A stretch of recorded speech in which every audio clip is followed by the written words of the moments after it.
Hi students, today we're going to talk about lesson 14 and I see right off the bat that I have lesson 8 up there, but this is really lesson 14.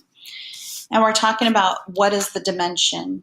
In class yesterday we talked about the formula to find the volume of a cylinder, and we figured out that it is the area of the base times the height. And we know that the base of a cylinder is a circle, so the area of a circle is pi r squared. So today's lesson really is just doing a lot of calculations. So I want you to have a calculator with you because later on in the lesson we're gonna just start punching in numbers in that calculator. But it's basically seeing if they give you one dimension, can you figure out the other dimensions by manipulating the formula. So let's look at our first example. It says the volume of this cylinder has a radius of 5 units, and it is 50 pi cubic units. So they're not filling in the symbol pi with a number, they're just flat out using pi. So instead of using 3.14 or a longer extension of that number, we're just going to use the symbol pi. And they're saying that this statement is true. The volume, the overall volume is 50 pi, and that equals the area of the base, which is pi r squared, times the height. So they're saying, what does the height of the cylinder have to be, and explain how you know. Well, we know from this symbol, or from this formula up here, the volume equals the area of the base times the height.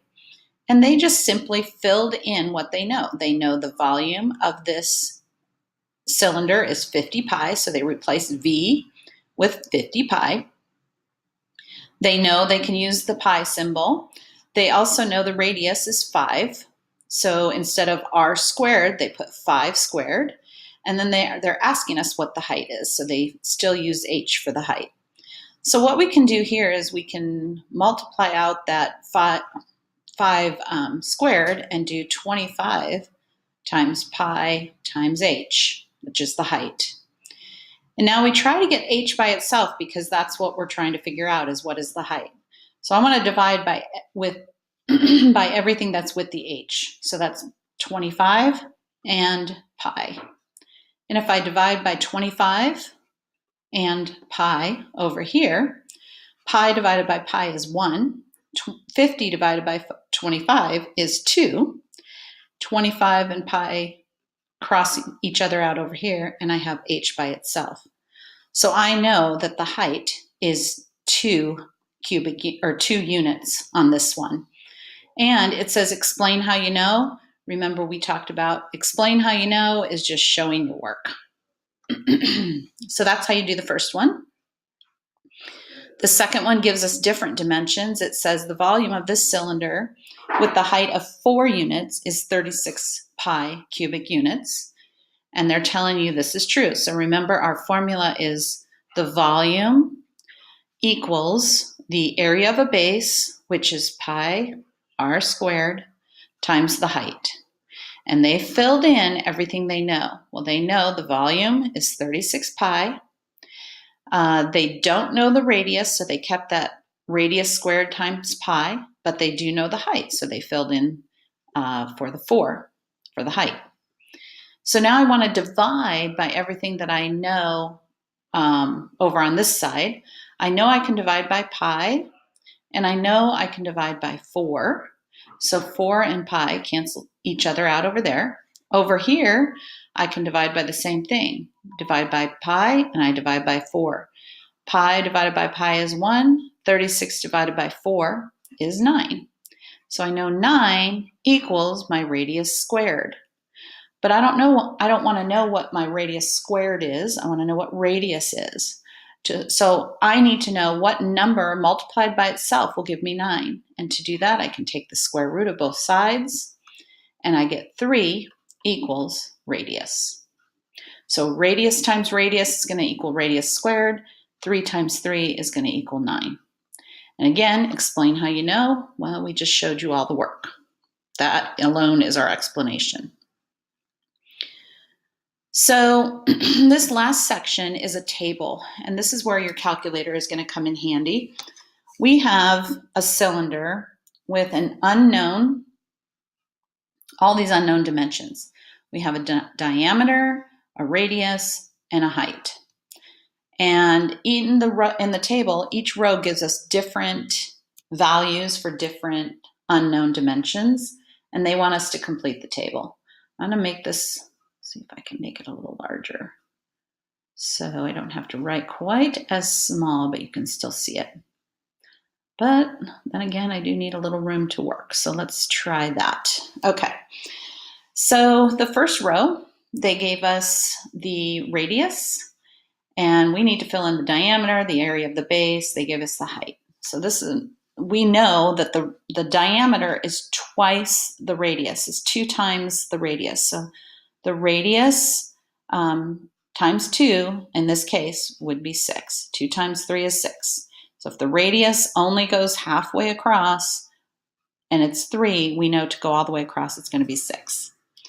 Well, the area of the base is going to be radius squared times pi, and we know the radius is 3, so 3 squared times pi, and the radius actually turns out to be 9 pi.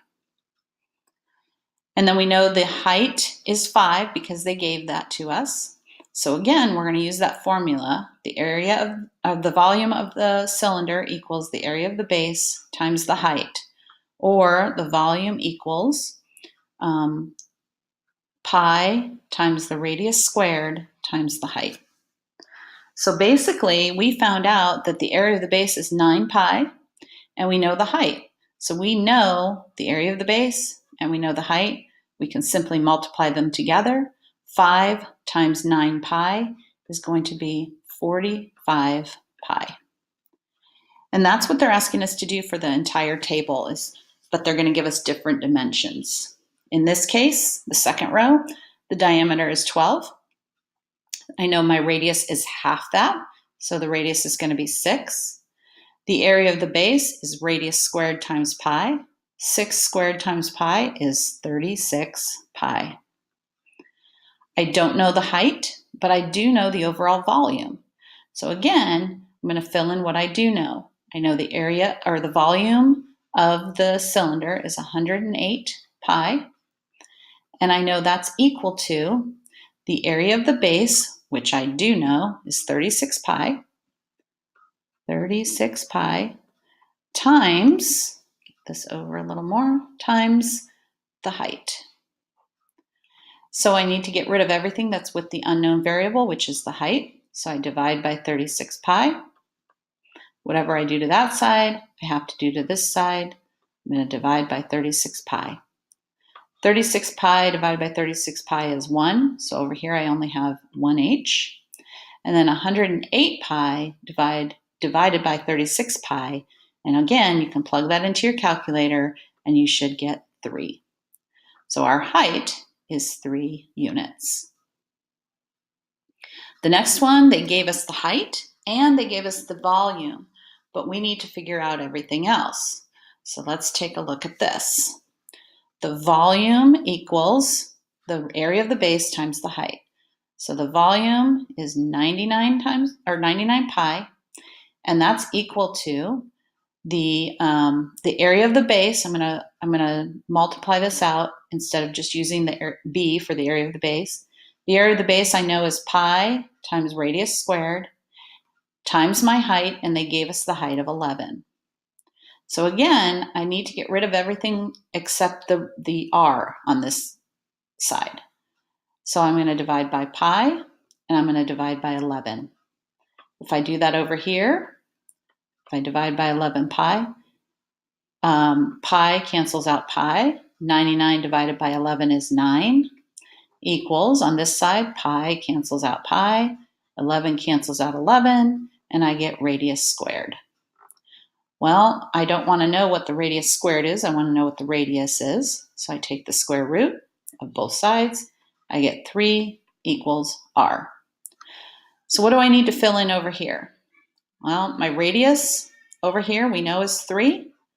The diameter is twice that, so it's 6. My area of the base is radius squared times pi, so that's going to be 9 pi, and I have filled it out. This next one, they gave us the diameter of 8. I know radius is half that, so that's going to be 4. If I know my radius, I know the area of the base, which is going to be radius squared times pi. 4 squared times pi is 16 pi. And now I need to figure out what the height in units is. And they gave us the volume. So again, running out of workspace here. The volume, they tell us, is 16 pi. And we know that's equal to the area of the base, which in this case is 16 pi, times my height. If I divide by 16 pi, I'll bet you can see what's going to happen here. 16 pi divided by 16 pi, I'm going to move down here, is 1h. And 16 pi divided by 16 pi is 1. So my height is 1. And I would like you guys to go ahead and do the next 3 on your own.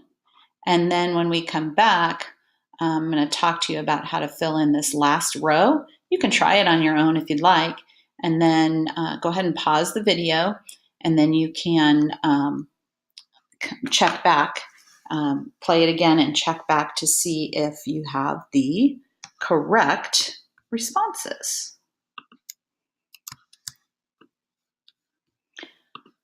Okay, so you should have filled in the rest of that table except that bottom row.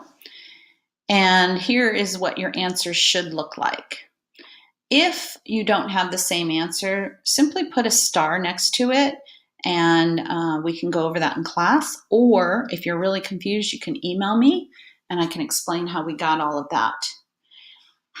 For the last row, I want to look at how we would manipulate this formula if we only had variables instead of numbers. So basically, we know that the volume of a cylinder is pi times the radius squared, which is the area of the base, times the height. And we're going to fill in everything that they gave us so that we can figure out the rest. And basically, they told us that we know the height is b. So I'm going to replace this h with b. I've got the volume equals pi times the radius squared times b. Okay, that one's done. The height's done. We also see over here in the answer, in the volume section, they have pi. Well, we have pi also. But instead of a radius squared, they have a squared. So in this situation, a is going to be our radius. And remember, to find the diameter, if we know the radius, we multiply the radius times 2. So our diameter is going to be 2 times a. And then, of course, the area of the base is going to be a squared, which is our radius squared, times pi.